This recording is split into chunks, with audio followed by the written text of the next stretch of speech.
Welcome back to another technical video. Today we're going to be going through your question, answering it, and hopefully finding that solution. Guys, remember to stay just a little bit crazy like me, and hopefully you find that resolution. Now, let's continue on to the video.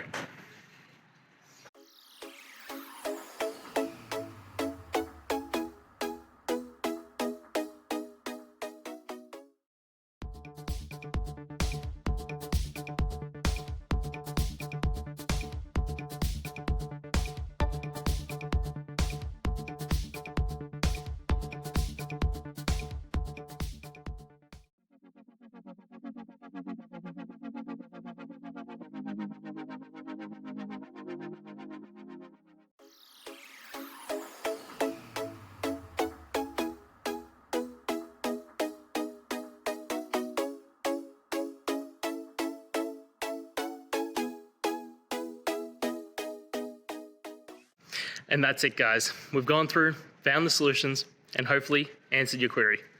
If it did, please hit subscribe. I really appreciate it. And until next time, I hope you have a good one.